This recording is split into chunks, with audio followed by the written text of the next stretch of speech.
Hi అండి, నేను మీ మాస్టర్ రమేష్ మోహన్ని. సో సెంట్రల్ ఆఫీస్ గుంటూరు క్యాంపస్లో స్టూడెంట్స్తో నేను ఇంటరాక్ట్ అవుతున్నాను. ఆల్మోస్ట్ జూలై నుంచి స్టార్ట్ చేశాను. ఫిబ్రవరి 2026 దాకా జరుగుతూనే ఉంది. ఒక్కొక్క బ్యాచ్కి వెళ్తాను. From inter MEC to final students దాకా, either CA final or CMA final.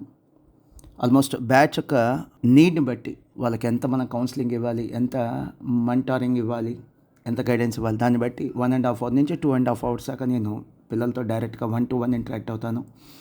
అలా ప్రతి బ్యాచ్కి వెళ్తున్నాను. సెలెక్టివ్ బ్యాచెస్ కాదు, ప్రతి బ్యాచ్కి వెళ్తున్నాను.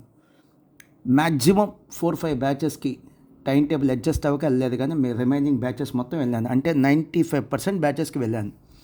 సో అక్కడ స్టూడెంట్స్తో నేను మాట్లాడేటువంటి విషయాలు ఏంటంటే, సెల్ ఫోన్ ఎడిక్షన్, డిస్ట్రాక్షన్స్ ఏంటి, పేరెంట్స్కి ఎలాంటి రెస్పెక్ట్ ఇవ్వాలి, అసలు చదువు ఎందుకు చదువుకోవాలి, ఇంట్రెస్ట్తో చదువుకోవటం వేరు, భారంగా చదువుకోవటం వేరు, అటెండెన్స్ కోసం చదువుకోవటం వేరు, పేరెంట్స్ కోసం చదువుకోవటం వేరు, సోషల్ మీడియా యొక్క ఇల్ ఎఫెక్ట్స్ ఏంటి, అసలు స్టూడెంట్స్ ఈ సిఏ లేదా సిఎంఏ లాంటి కోర్సెస్ పాస్ అవ్వడానికి కావాల్సినటువంటి బేసిక్ రిక్వైర్మెంట్స్ ఏంటి, అసలు ఎందుకు ఫెయిల్ అవుతుంటారు, అండ్ స్టూడెంట్స్కి ఉన్నటువంటి పెద్ద ఛాలెంజెస్ ఏంటి, లవ్ అఫైర్స్ ఏంటి, బ్యాడ్ హ్యాబిట్స్ ఏంటి, లిక్కర్, సిగరెట్ లాంటివి, ఆన్లైన్ బెట్టింగ్స్ యొక్క పర్యవసనాలు ఎలా ఉంటాయి, దాని కాన్సిక్వెన్సెస్ ఎలా ఉంటాయి, అండ్ ఒక పూర్ మైండ్ సెట్కి ప్రాపర్ మైండ్ సెట్కి ఉన్న డిఫరెన్సెస్ ఏంటి, ఇవి నేను డిస్కస్ చేస్తున్నాను.